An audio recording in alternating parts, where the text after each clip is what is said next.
era donde las grandes corporaciones tecnológicas no solo nos ofrecen herramientas y servicios, sino que también están moldeando nuestras opiniones, nuestras influencias, nuestras decisiones y en muchos casos están limitando nuestras libertades.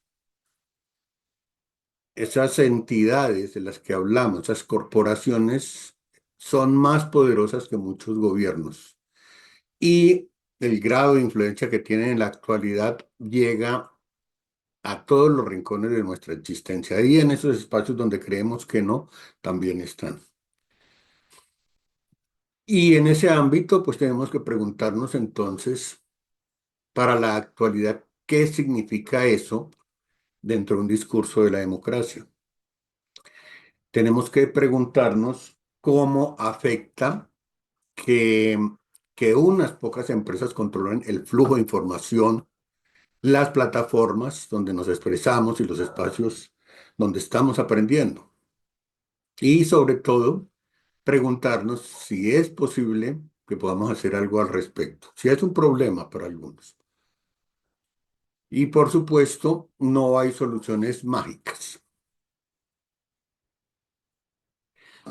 Sin embargo, esta charla de hoy es un espacio para denunciar, para analizar y para invitar a la reflexión individual. Entonces, gracias de nuevo por estar aquí y comenzamos, ya les había comentado, a partir de algunas preguntas que me enviaron eh, y que pues si no es suficiente al terminar, pues se pueden hacer otras preguntas posteriormente. Una primera pregunta fue, ¿cómo afecta al mundo que los líderes de grandes empresas tecnológicas, cuya riqueza supera la de muchos países, pueda influir más que los propios gobiernos, creando un nuevo tipo de poder global basado en la economía digital y en el control de la información? Bueno, se han puesto a pensar, nos hemos puesto a pensar en cómo unos pocos gigantes tecnológicos tienen hoy más poder que muchos gobiernos. Imaginemos lo siguiente, esos CEOs que manejan empresas con presupuestos más grandes que los de países enteros.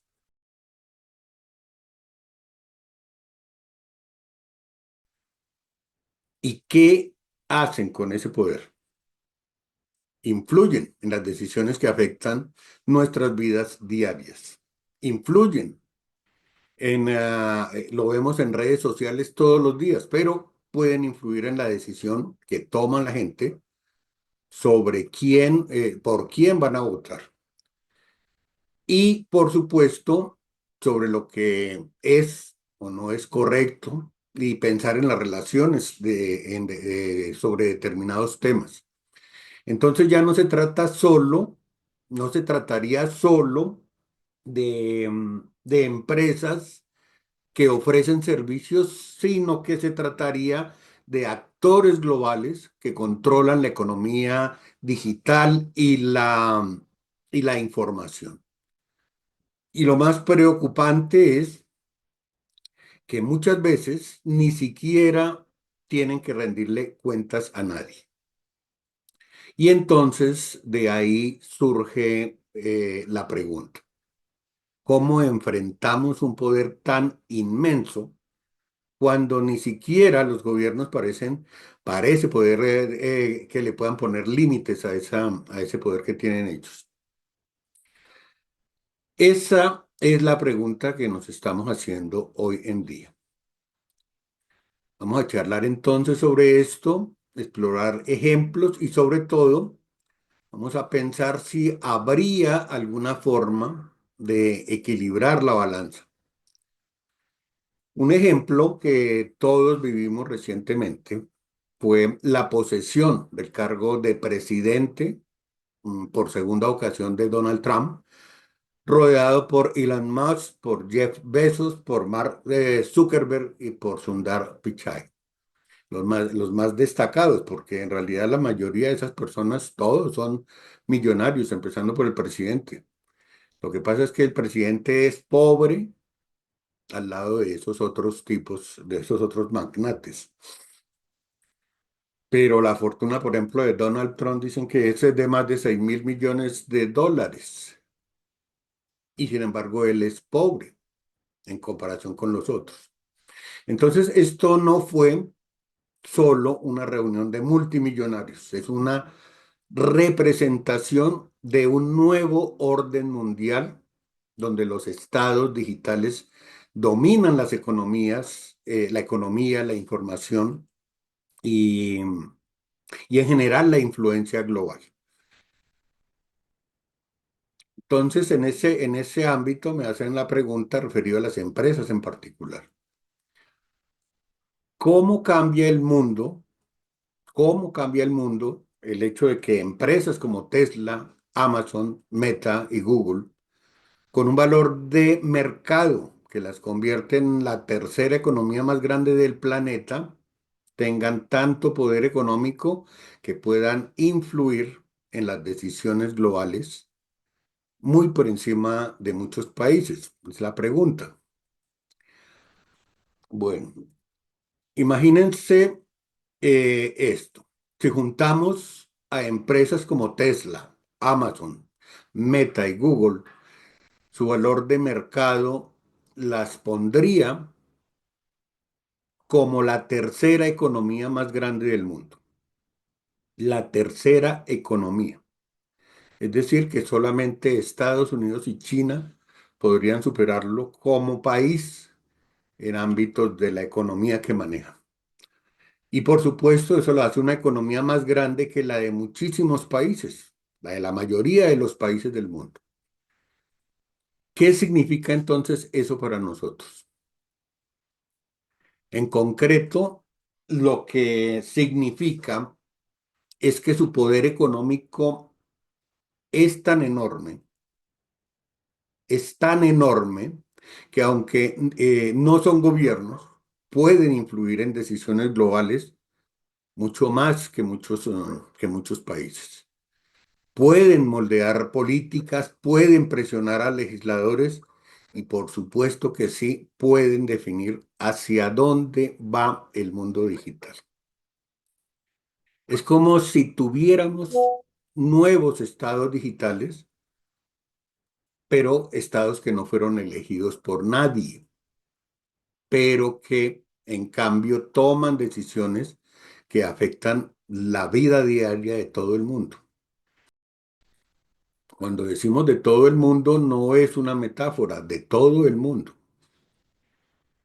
Y ahí está el reto. ¿Cómo mantenemos un equilibrio cuando esas empresas son tan grandes, son tan poderosas? Ese es definitivamente el mundo que nos toca analizar, el mundo en el que vivimos hoy. El patrimonio combinado de cuatro líderes tecnológicos que sumados suman 883.000 millones de dólares. Difícilmente uno puede escribir eso en un papel en pesos, por ejemplo. ¿A cuánto equivale eso en pesos? ¿A cuántos presupuestos de nuestro país significaría eso en pesos? ¿De cuántos años además?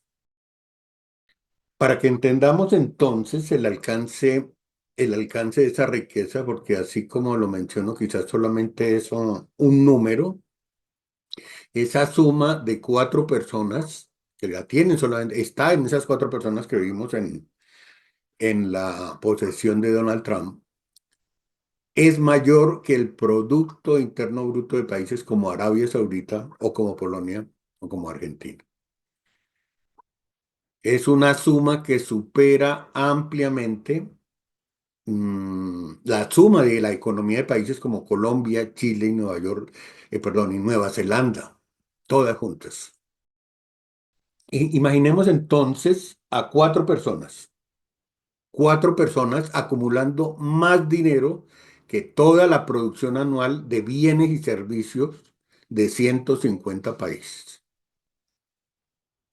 Eso nos está mostrando entonces con claridad el impacto económico que unos pocos individuos pueden ejercer en el planeta entero, respecto a esa segunda pregunta.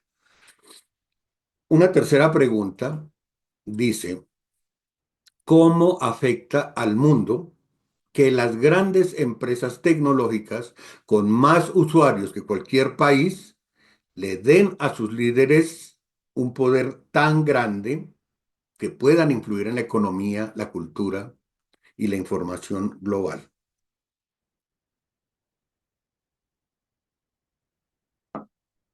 Y por supuesto que este punto nos resulta impactante.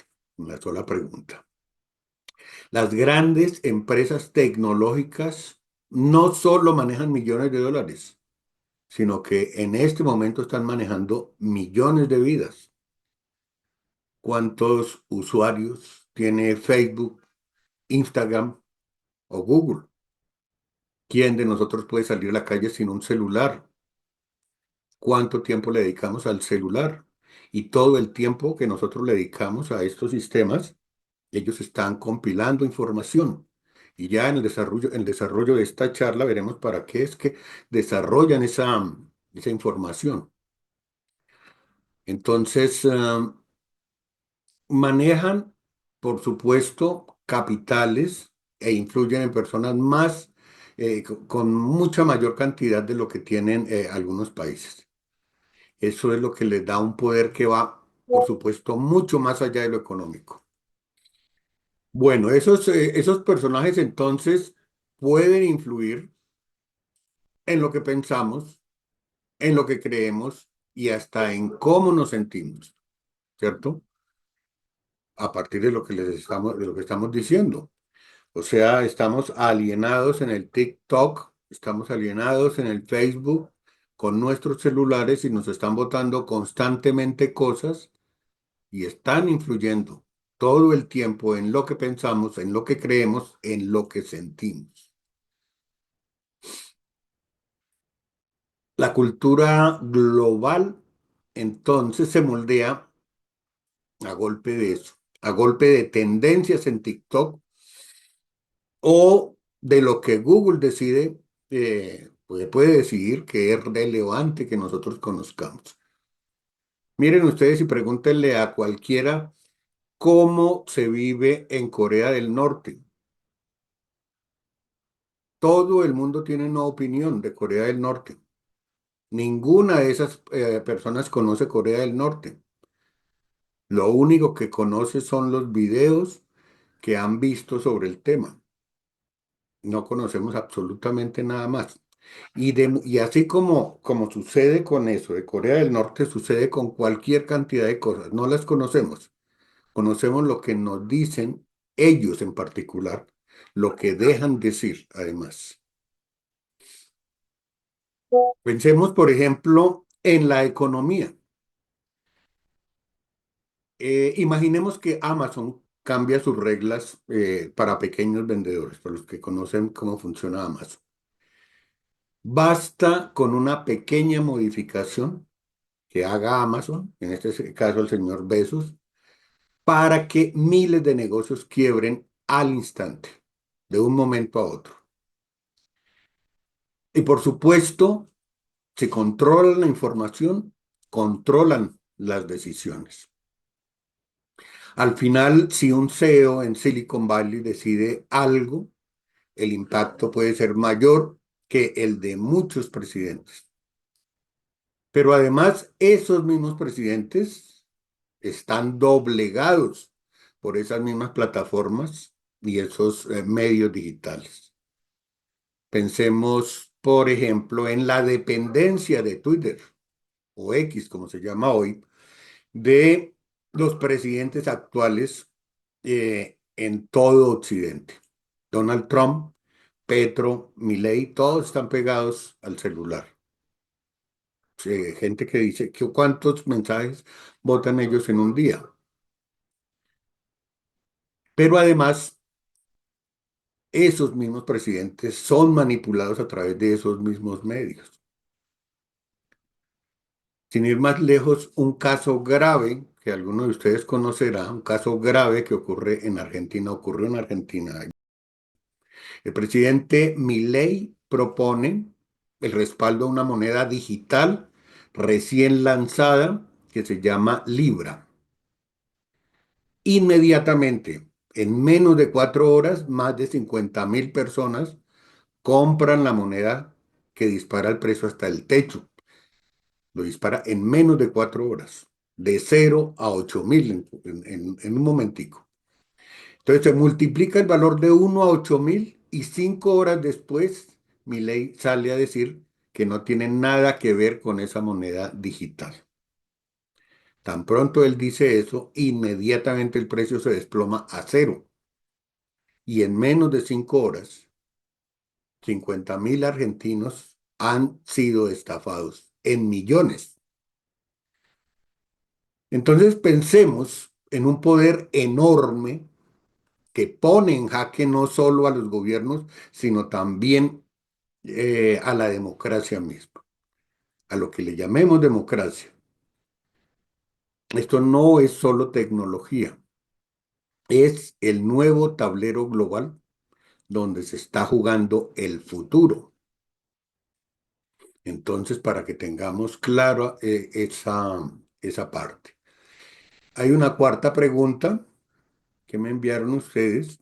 ¿Cómo afecta al mundo que las grandes empresas tecnológicas con su inteligencia artificial puedan influir en elecciones, crear armas y acceder a información sin control? Este es un punto clave y cada vez empieza a ser más inquietante.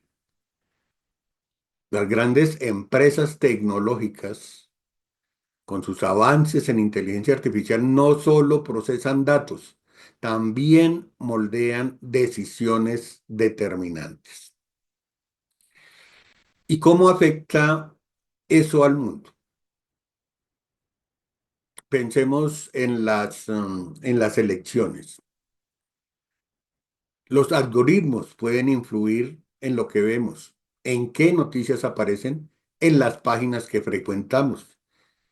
Influyen, de hecho, también hasta en cómo nos sentimos respecto a ciertos temas.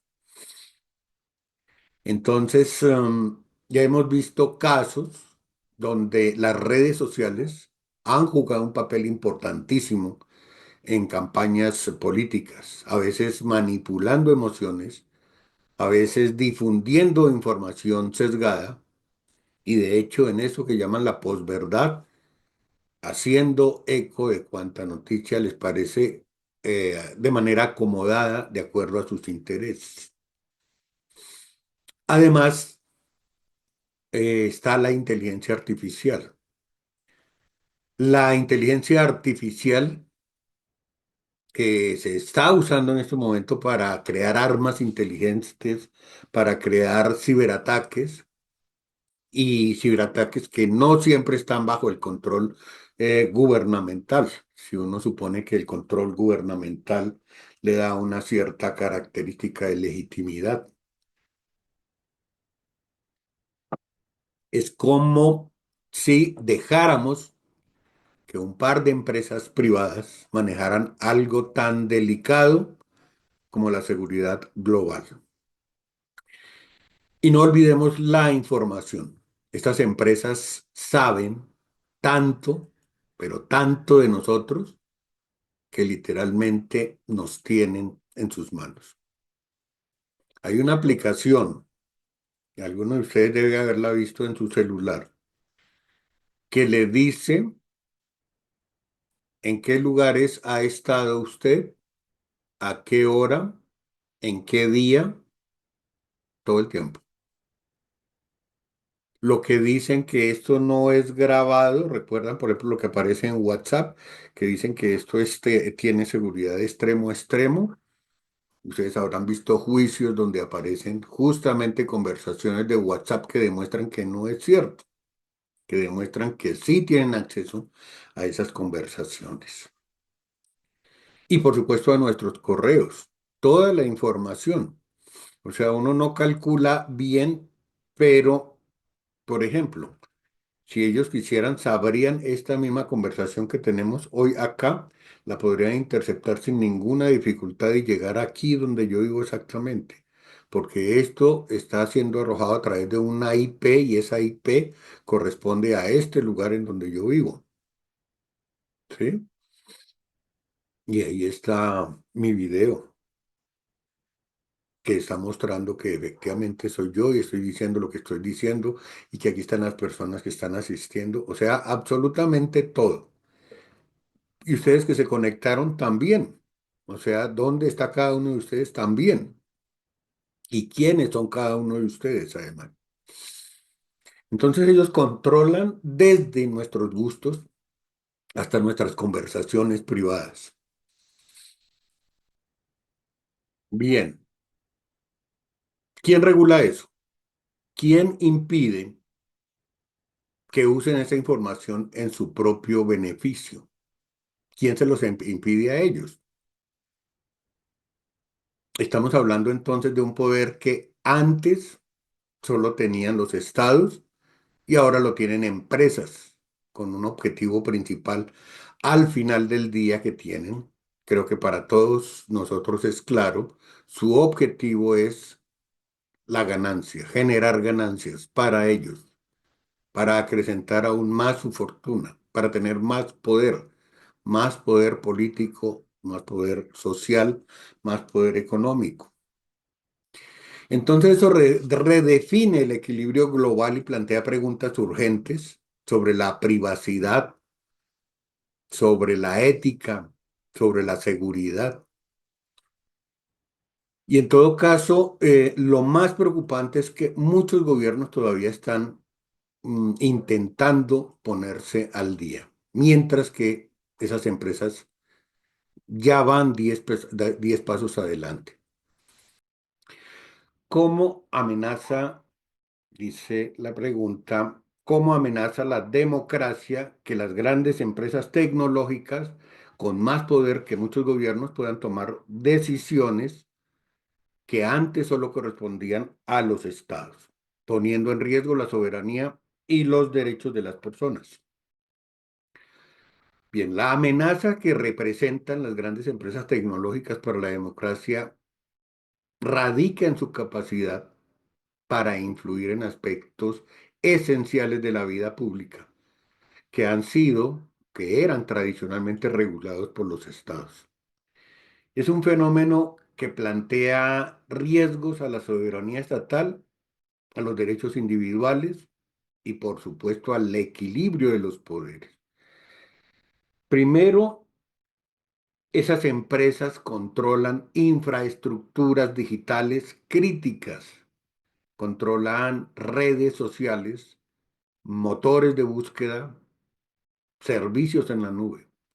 Y eso lo que les da es un poder inédito, que no se había visto nunca en la historia de la humanidad. Un poder para moldear el debate público, para influir en elecciones, para determinar qué información se debe ver y qué información es censurada. ¿De qué decisiones hablamos? Decisiones como la suspensión de cuentas de líderes políticos. Recuerdan que creo que fue en Facebook y en Twitter que habían suspendido la cuenta de Donald Trump. O también la moderación de contenidos, ¿sí? Que ya no son prerrogativas estatales, sino que dependen de políticas internas, de corporaciones que no siempre responden a intereses democráticos. Creo que nunca responden a intereses democráticos, sino que responden a criterios de rentabilidad o, o a presiones ideológicas, si se quiere. Además, la recopilación masiva de datos personales lo que hace es que permitirles perfilar a los ciudadanos de manera que los propios estados no lo hacen. O sea, eso de pronto en los estados, en el estado nazi, es posible que lo hicieran, la perfilación absoluta de cada uno de los individuos. Y todo eso, por supuesto, que genera riesgos para la privacidad, pero también riesgos para la autonomía personal, porque facilitan la manipulación psicológica de manera masiva, a gran escala, a través de la publicidad, puede ser la publicidad segmentada, o a través de la desinformación, que es lo que más estamos viendo en la actualidad. Y desde una perspectiva de soberanía, es evidente que los estados están perdiendo capacidad para regular, capacidad para grabar adecuadamente esas corporaciones, porque además operan globalmente, ¿cierto? Entonces, si lo van a sancionar en un país, operan en otro, no tienen ninguna dificultad y trasladan entonces esos beneficios a otros, a los que llaman paraísos fiscales. Y entonces la legislación local no les importa, se la saltan sin ninguna dificultad. El hecho de que puedan hacer eso crea una asimetría que es muy importante. Mientras los gobiernos enfrentan restricciones presupuestarias, recuerden lo que dicen los presidentes cada rato, estamos cortos de dinero, el presupuesto, esto, aquello no alcanza. Mientras eso sucede, las empresas tecnológicas acumulan recursos financieros, pero por cantidades, por inmensidades mejor. En algunos casos, increíblemente, ellos mismos actúan como árbitros de disputas políticas y de disputas ideológicas y sociales y comerciales. Por ejemplo, ¿qué presentación tiene que Elon Musk haga parte del gobierno de Estados Unidos y al mismo tiempo tenga negocios con el gobierno y él sea el que va a determinar si puede o no puede tener negocios con el Estado? Eso suena, es absolutamente absurdo, pero eso es lo que está sucediendo. Entonces es claro que la concentración de poder en pocas manos contradice los principios democráticos, si es que allá había o ha existido democracia, pero los contradice los mismos principios que aparecen en su constitución, los principios de pluralismo y de participación. Esto es una plutocracia, se llama una aristocracia, es el gobierno de los ricos. Cuando unas pocas corporaciones privadas entonces controlan los canales de comunicación y las infraestructuras digitales, el riesgo de homogenización del pensamiento es total. Es la supresión de las voces disidentes. Y obviamente eso tiene que hacer mella. La diversidad de opiniones, necesariamente, si llamamos una democracia, es necesaria. La diversidad de opiniones es fundamental para cualquier democracia, para que se diga democracia por lo menos. Entonces, lo que termina sucediendo es que las mayorías opinan lo mismo porque es lo que les dicen, porque es lo que encuentran en las plataformas y en los buscadores. Y el desafío que se nos está presentando a la sociedad en general es cómo regular a esas empresas sin caer en la censura, cómo garantizar la protección de los derechos fundamentales, la competencia justa y la soberanía estatal frente a entidades con un poder descomunal, un poder que trasciende fronteras y con un alcance que ya, como les decía al principio, supera al de muchísimos gobiernos. ¿Cómo afecta a la democracia que unas pocas empresas tecnológicas y sus líderes concentren tanta riqueza y tanto poder que puedan influir en la decisión y en las opiniones públicas más que millones de votantes? Dicho de forma más simple, cuando unas pocas empresas tecnológicas y cuando sus dueños acumulan tanto dinero y tanto poder, necesariamente terminan teniendo más influencia que millones de personas votando en una democracia. O sea, nosotros podemos ser 1.000 o 10.000 o 100.000 o 1.000.000 y la voz de ese millón de personas no cuenta de la misma manera que la de los asesores eh, de Donald Trump, asesores tecnológicos. O sea, la voz de uno de ellos equivale a millones. Entonces, en este aspecto es como si se jugara con ventaja, porque, porque no solo manejan las plataformas donde debatimos y donde nos informamos, sino que también deciden qué es lo que se ve y qué es lo que no se ve, qué temas se discuten y cuáles son los que quedan enterrados. Imaginemos que nuestro voto cuenta, pero al mismo tiempo esas empresas pueden moldear lo que pensamos, lo que sabemos y hasta lo que creemos, esas cosas que creemos que son ciertas.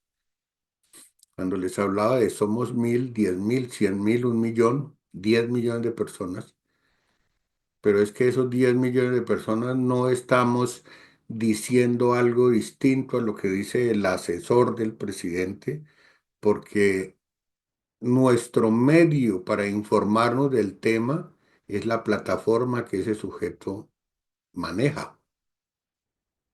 Y entonces todo lo que hacemos es repetir lo que quieren que repitamos. No tenemos opción si no no proponemos alternativa.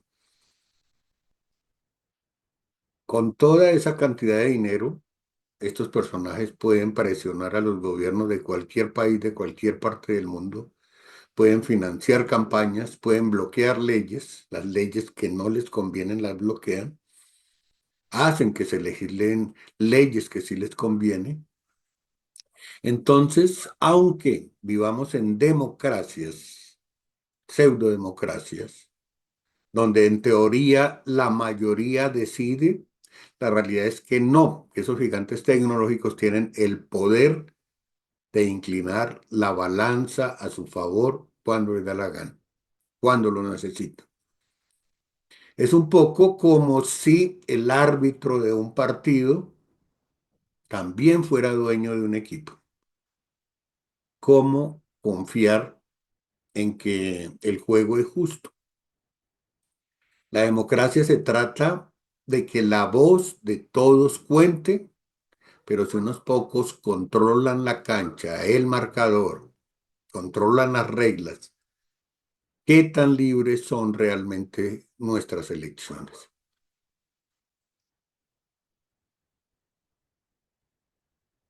Y una vez más, esta pregunta, todas están relacionadas porque pues están muy, muy imbricadas dentro de lo mismo las preguntas que me hicieron. ¿Cómo afecta la democracia que las plataformas digitales, al controlar el flujo de información con algoritmos que priorizan la interacción, puedan fomentar la desinformación, la polarización y los discursos de odio? Bueno, esta pregunta tiene el agregado de el asunto de los discursos de odio. Y por supuesto que afecta muchísimo. Las plataformas digitales usan algoritmos que priorizan lo que más engancha y no necesariamente lo que es cierto o lo que es más útil. De ahí ustedes miran los influencers que tienen 20, 10, 20, 30 millones de seguidores y van a mirar qué es lo que hacen y hacen tonterías. Dice, ¿cómo es posible que tenga tantos seguidores? Pues porque ese es el tipo de personas que le interesa tener a nuestras sociedades pseudodemocráticas. Personas con poco criterio realmente. Entonces, tristemente, lo que más capta la atención es lo polémico, lo escandaloso, lo que provoca bronca, lo que provoca miedo. Y eso significa entonces que la desinformación, los discursos de odio y las opiniones extremas son las que terminan teniendo más visibilidad que los debates tranquilos o los datos bien explicados o cosas como estas que nosotros hacemos, que dicen, no, esto no tiene gracia, lleva un montón de tiempo hablando y no ha contado ni un chiste. Entonces no nos van a prestar atención. En una democracia, obviamente se necesita información clara, información confiable que nos permita tomar decisiones. Pero si lo que vemos en redes está manipulado para hacernos reaccionar en lugar de informarnos, pues terminamos más divididos, más enojados, más confundidos. Además, al agruparnos en burbujas, donde solo vemos ideas parecidas a las nuestras, obviamente perdemos la capacidad de entender al otro, de entender otros puntos de vista. Todos nos reunimos con los que piensan igual a nosotros, todos llegamos a las mismas conclusiones y entonces creemos que tenemos la razón porque nos reunimos con los que piensan igual a nosotros. Eso necesariamente, la imposibilidad de entender al otro, de escuchar al otro, rompe los puentes del diálogo y hace mucho más difícil llegar a acuerdos. Al final, la democracia se resiente porque en vez de un espacio donde todos aporten, donde todos busquen soluciones y todos ayuden a las soluciones, las plataformas empujan a que la gente pelee, a que se desconfíe el uno del otro, a que terminemos siendo manipulados completamente. ¿Y quién gana con eso? Justamente los que ganan son los que controlan esos algoritmos, porque mientras más tiempo pasamos peleando por tonterías, mucho más dinero ganan con nuestra atención. Ustedes habrán visto esas discusiones que forman en Facebook, que generalmente no tienen ninguna argumentación, son solo emociones y la gente se distrae en eso. Hay gente que está dedicada casi que al 100% metida en esas redes a discutir con cualquier cosa de cualquier con cualquier persona, sin que tenga mayores conocimientos, porque cualquier opinión vale, hace parte del engaño. O sea, usted no necesita investigar nada. Usted ya tiene derecho a opinar sobre qué, sobre cualquier cosa, sobre lo que se le ocurra. No necesita investigar. Es el tipo de ciudadano que se está promoviendo a través de las redes. Bien, ¿y cómo afecta esto a la democracia que las grandes empresas tecnológicas promuevan ese pedacito de los trabajos precarios que ustedes habrán escuchado? Cómo a través de esas empresas se está logrando evadir regulaciones laborales. Nosotros lo vimos aquí con Uber, por ejemplo, o con Rappi, esos que le traen la comida, que son labores, tipos de trabajo, de trabajos precarios, donde los trabajadores tienen muy pocos derechos. Eso necesariamente está afectando fuertemente porque las grandes empresas tecnológicas, con esos modelos de trabajo temporales, freelance, como Uber, como Rappi, promueven empleos inestables, sin beneficios, sin seguridad, ningún tipo de seguridad social. De hecho, cuando ustedes trabajan para ese tipo de empresas, les dicen que es que ustedes son socios. Pues, les dan el estatuto de socios. ¿Para qué? Porque a un socio no se le responde igual que a un trabajador, alguien a quien uno tiene que que pagarle prestaciones y una serie de cosas. No, son socios. Entonces, eso debilita a los sindicatos, los que históricamente habían sido las entidades o los sistemas claves para que los trabajadores pudieran defender sus derechos. Eso ya para ellos no existe. No van a negociar mejores salarios, van a trabajar por lo que les den, porque lo necesita y en función de su necesidad.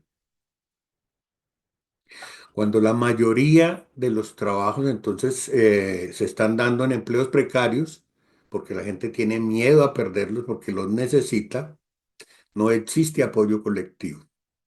No hay forma de reclamar. Esas empresas entonces operan globalmente y evaden todas las regulaciones laborales. Tengan en cuenta lo que les había dicho anteriormente.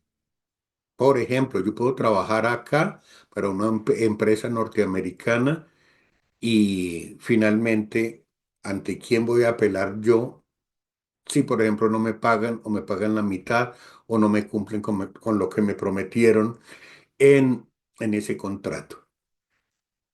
Tiene que ver con eso que le llamamos el teletrabajo. O sea, el hecho de que contraten personas de muy diversos países y finalmente no se sepa quién es el que responde laboralmente por esas personas. Entonces, está el problema de ese tipo de trabajo que parece que no valiera nada, que no es ni siquiera un trabajo válido, ¿cierto? Y en unos ámbitos así la democracia pierde fuerza. Mucha gente necesariamente deja de creer en el sistema. Es como un círculo vicioso. Menos derechos, menos poder para la gente común y mucho más control para las grandes empresas. Bueno, yo voy a dejar hasta acá este planteamiento general, que es como la descripción del problema en realidad, pero que se necesita plantearlo para mirar si eso tiene posibilidades de romperse, ese ciclo planteado allí y que estamos viviendo y que no parece prometer realmente una solución para las personas en general. No hay movimientos ciudadanos. ¿Piensan ustedes en movimientos ciudadanos en contra de este asunto? Porque sienten que sus derechos son vulnerados, porque sienten que ya no tienen derecho a la privacidad, porque toda la legislación y todo el Estado se está poniendo en favor de unas pocas personas que son las que dominan completamente. Y eso, ¿cómo les puede atacar a ellos? ¿A través de qué lo vamos a hacer? Vamos a hacer la denuncia a través de Facebook, vamos a hacer un video en YouTube, ¿qué vamos a hacer? Profesor Tyron, ¿me escuchan? ¿Me escuchan todos? Qué pena que estoy acá como escondida, pero creo que ya me escuchan. ¿Está en pijama? No, estoy en el local de mi novio. Ah, bueno. Estamos aquí hasta ahora inaugurando un local de mantenimiento de computadores. Bueno, Bueno, profe Tyron, pues de acuerdo a todo lo que habla, son muchos temas los que ha abarcado dentro de una misma problemática. Tema de las, creo que se le llama ahora tecnocracias, ¿no?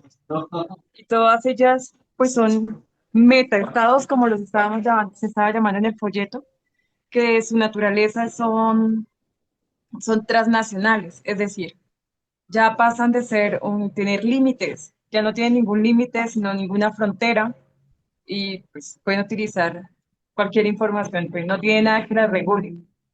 Quien condiciona realmente hasta el momento las condicionaba la forma en cómo se desarrollaban eran los mismos estados-nación, ¿sí? Pero en este momento, pues se está viendo que los estados-nación están perdiendo su poder en vista de que estos metanaciones tienen algo importante, además de la cantidad de dinero y centralización de las riquezas, es la información que están acumulando de todas las personas. Esa información creo que es lo que ha permitido tener más poder que el mismo dinero en el sentido de que ellos generan o crean modelos de personalidad, controlan y siguen el estándar de acuerdo a lo que para ellos es más conveniente. pienso yo. Mira, Em, ese tema yo lo planteé cuando puse el ejemplo de Corea del Norte, porque uno tiene que replantearse muchas cosas. ¿Qué de lo que uno cree que sabe realmente se lo han instalado? ¿Sí? exacto. Por ejemplo, una de mis preguntas es, ¿realmente Elon Musk es el hombre más rico del mundo? Para Occidente, para nosotros, nos lo muestran como el hombre más rico y poderoso. Obviamente esto hace como que genere también las decisiones que uno tome en torno al hombre, ¿no? A lo que uno escoja, ¿sí? Porque yo digo, bueno, no sabemos nada de China, ni eso, si acá por lo menos en la vida cotidiana uno no utiliza una inteligencia artificial de China, ni sabe cómo está en este momento India, ¿sí? Entonces, no estamos como en la cueva. Ahí sí, Platón, el mito de la caverna de Platón. Lo peligroso, bueno, el tema de la información es algo muy, muy delicado en sentido de que nosotros como personas pensamos todavía, o sea, es extraño para mí el comportamiento. Sabemos que tienen toda la información de nosotros, sabemos que ya ni siquiera hay un rincón donde nos podamos esconder porque ahí existen satélites, que así estés en una montaña, de alguna otra forma el satélite te busca, ¿sí? Por todo lado estamos vigilados, como el panóptico de Michel Foucault, ¿no? Entonces, el tema es que todavía no, como que lo sabemos, pero no somos conscientes de ellos y pensamos que todavía tenemos el control. Creemos que, no sé, Google o sí, OneDrive o Facebook tiene información de nosotros por la ubicación nada más, que solo tiene información de las fotos que subimos o cosas por el estilo, pero no nos damos cuenta también de las emociones, ¿sí? De los gestos, de cada vez que nos tomamos una foto, de las personas con las que hablamos, de las llamadas que tenemos, nos conocen más que nosotros mismos y asimismo nos van moldeando, ¿sí? Eso es, pues, obviamente gravísimo. Mi pregunta es, o sea, si ya todos ellos, bueno, y lo otro que decía también el profeta Iron, el tema de esas organizaciones que se crean ahora, nos dicen que son socios y no son como tal empleados, o sea, como eso es como un tipo también de retórica que se utiliza o no sé, bueno, las personas no tienen una ARL, si les sucede algo, pues están jodidos, en pocas palabras, no pueden hacer absolutamente nada, no tienen Trabajos quien les precarios. responda. Los trabajos precarios. Sí, exacto. Sus condiciones y todo, no hay una, no pagan salud, no tienen ARL, nada de eso, absolutamente nada. Pero entonces sí reciben su dinero muy cumplido esas entidades. Bueno, las plataformas funcionan de maravilla, pero pues les conviene solo a ellos. El punto que iba era si ya esta riqueza, bueno, todo eso yo lo hago como algo así como ingeniería social. Pienso que si en algún momento la economía del siglo XVIII, es que no recuerdo bien, si para Michel Foucault, cuando habla del poder y dice que en el siglo XVIII la economía se volvió una ciencia y ya el Estado pasó a no como tal a liderar o a tener ese poder, sino a generar las condiciones sobre las cuales se desarrolla esa economía, pienso que ahora el poder ha pasado de manos. Actualmente ya no es tanto la economía porque pienso que estas personas tienen demasiada riqueza. Es, es el cambio de poder a la tecnología en sí misma. Es decir, si nos damos cuenta, en la primera línea, en el momento de Donald Trump posicionarse, esta última, estaban ya no eran líderes de sindicatos ni grandes empresarios de otras áreas, sino era solamente de la parte tecnológica, ¿sí? Todos los que manejan redes y, y pues, bueno, ya los que mencionó el profesor Tyler. Eso que ahí se está viendo en ese pequeño protocolo que simboliza demasiado y es el cambio del poder. El cambio del poder a una economía, pero también a un control. Y el Estado-nación, pienso que en un futuro tiende a desaparecer en cierta medida. Que pues en la forma en cómo nos estamos regulando, nos estamos creando, perdón, la forma en cómo nos están organizando, me hace recordar al libro de Un Mundo Feliz, donde ya no es necesario que tú produzcas ni nada, sino que sea una sociedad ideal de acuerdo a los estándares que ellos lleguen a necesitar a sus necesidades, placeres o algo, porque ¿para qué nos necesitan? Pregunto yo. La única forma de uno poder como contrarrestar ¿cómo se dice? Esa forma en que nos manipulan o esa dominación que tienen de nosotros en todos los aspectos de la vida y en todo lo que hacemos. Ellos para qué necesitan de nosotros, si ya tienen mucho poder y si ya tienen mucha riqueza, ¿qué es lo que necesitan de nosotros? ¿Para qué necesita que existamos? Es como la pregunta que yo llego después de todo esto que ha hablado el profesor Tyron. Y ahí es donde no, todavía como que me sigo preguntando, no he llegado a la respuesta. ¿Para qué necesita que existamos en este momento? Mientras se define quiénes son los dueños del mundo y ya pasaríamos ya a un mundo transhumanista en el que solo existen los líderes y el resto van a ser robots. No sé, algo que suene un poco futurista y chistoso, pienso que es algo así, es que no veo otro futuro. Ah, gracias, profesor Tyron. Gracias, compañeros. Profe, buenas noches con Vladimir. Vladimir tiene cámara. No, profe, en este momento no. Bueno, lo escucho. Lo que dice la compañera es muy cierto y muy acertado. Y a mí en estos momentos me evoca ese libro de George Orwell, 1984, donde él, siendo un funcionario de, de ese gobierno del que George Orwell habla ahí, él está siendo vigilado. Y al final es por medio de esa vigilancia que él es capturado, ¿cierto? Y cuando él está siendo torturado y en los relatos del libro, de que la verdad se modifica, la verdad, ellos deciden cómo contarla. Y mientras está siendo torturado el último hombre, el man en el que él llegó a confiar en algún momento lo traicionó así de frente. Entonces, eso es lo que hoy se vive, lo que usted comenta, lo que habla la compañera, de cómo un tema que es tan valioso como los datos de una persona. Estamos en un país donde lo exigen porque sí, llene esa planilla. Y en esa planilla usted deja su nombre, su cédula, datos importantes, inclusive hasta la firma.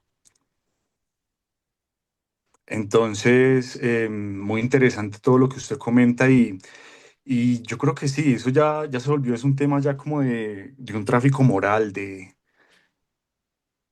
lo más íntimo de ese individuo. Por ejemplo, me llama la atención que en unos países asiáticos usan una máscara para que no sean reconocidos por las cámaras que los están vigilando 24/7. Entonces imagínense hasta el punto que está llegando el ser humano a tenerse que ocultar. Primero era que porque el Internet era un escape.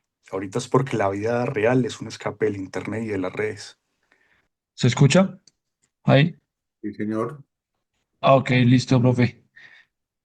Hace un par de días estaba revisando en YouTube un videoblog de un mexicano que es divulgador de ciencia y pensamiento crítico. Y en la mayoría de temas, pues yo creo que vamos caminando por la misma línea. Sin embargo, él es alguien que reniega profundamente de la filosofía y manifiesta que la filosofía es ya un saber inútil, que ya no vale la pena realizarse porque el avance tecnológico y el avance de la ciencia pues hacen que la filosofía sea apenas una especulación estéril. Y sin embargo, pues bueno, yo creo que ese tipo de pensamiento se inscribe en una especie de utilitarismo mercantilista y en ese orden de ideas, este tipo de temas representan lo que realmente es la posibilidad de la filosofía en términos de repensar y de problematizar las situaciones que nos están aquejando.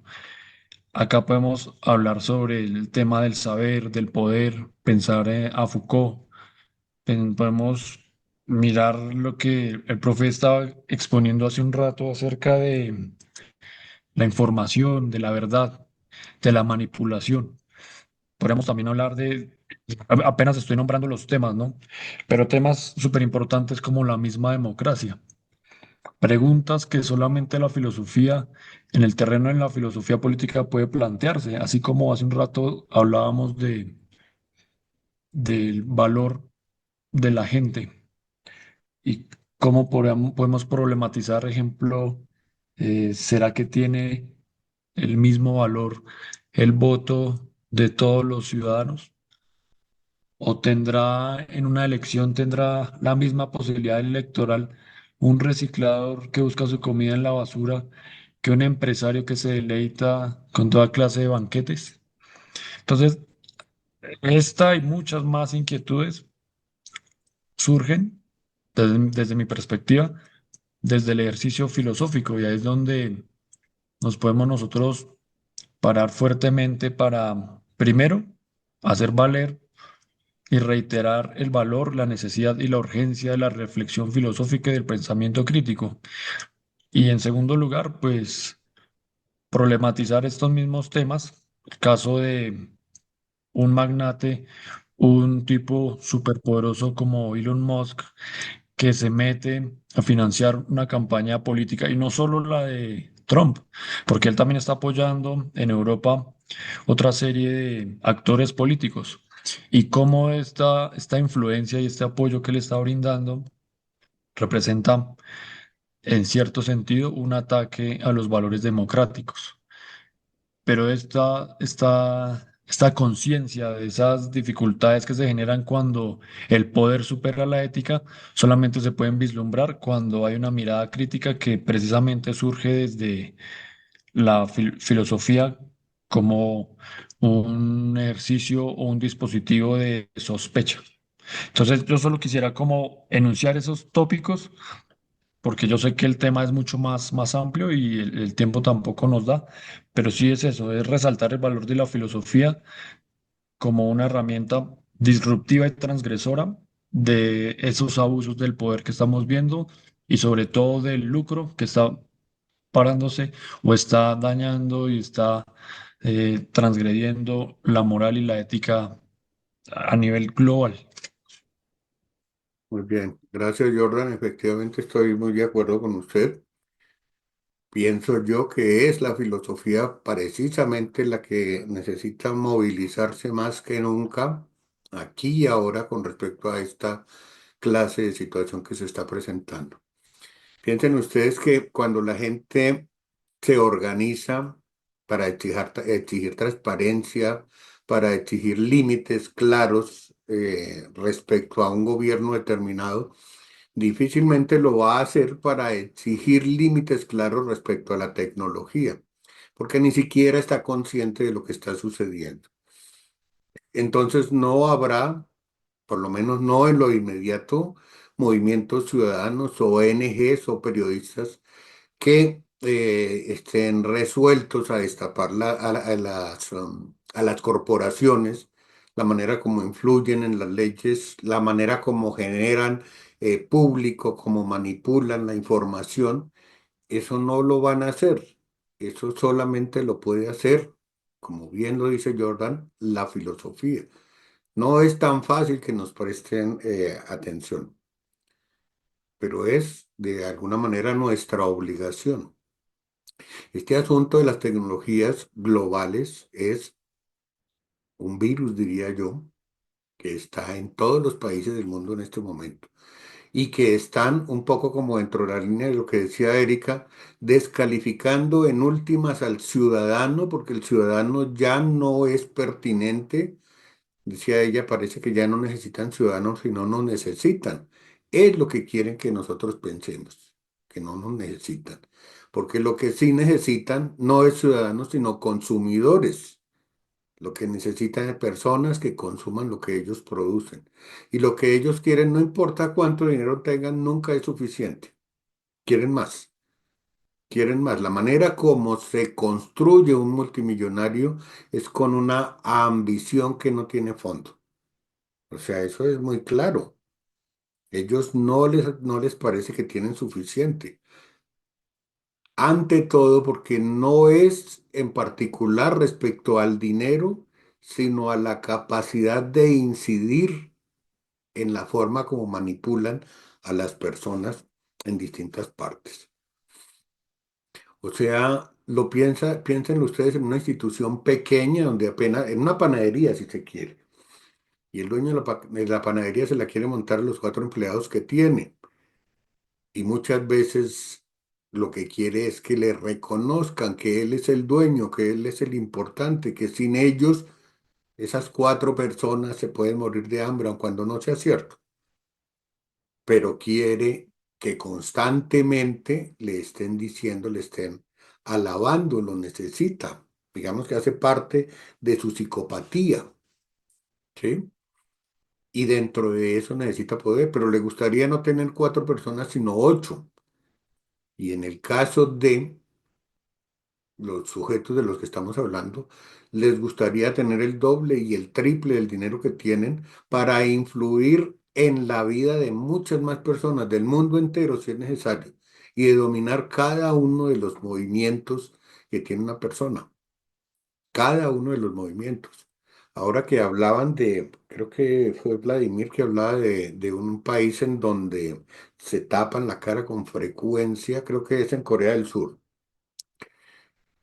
Eso no importa porque ahora son capaces las cámaras que utilizan allá de definir a una persona por el iris. Las cámaras son de alta resolución y precisión y son capaces de reconocer a una persona por el iris, imagínense ustedes.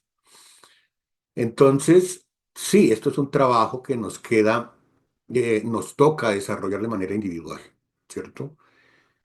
La verdadera resistencia, pienso yo, es un poco dentro de la línea que estaba planteando Jordan, está en el individuo que toma conciencia, que decide por sí mismo, que decide romper con esa dependencia, con las dependencias que tenga, que decide que no lo van a manipular y que va a utilizar lo que tiene. No se trata de apagar el celular y de huir al bosque, ¿cierto? Sino de recuperar el control, de usar las tecnologías y de no ser usado por ellas. Y eso es una decisión personal, casi una decisión silenciosa que tenemos que hacer uno a uno, que la podemos predicar. Es un trabajo suyo, es un acto de independencia radical. ¿Sí? En un mundo hiperconectado, yo resuelvo desconectarme un buen tiempo y cuando me conecto, resuelvo investigar qué tan cierto es lo que me están diciendo y qué es lo que está pasando en ese momento. Entonces se trata desde la filosofía de denunciar la situación, de abrir los ojos de quienes quieran ver, no podemos decirlo de manera masiva, y que las personas que quieran despierten, se den cuenta, no van a ser mayoría, pero eso no importa. A veces de lo que se trata, si se quiere, de cambiar el mundo y cambiarlo empezando por nosotros mismos. Yo creo que eso sería suficiente. Y eso es todo por hoy. Les agradezco mucho de haberse conectado esta noche y nos vemos entonces en una próxima ocasión.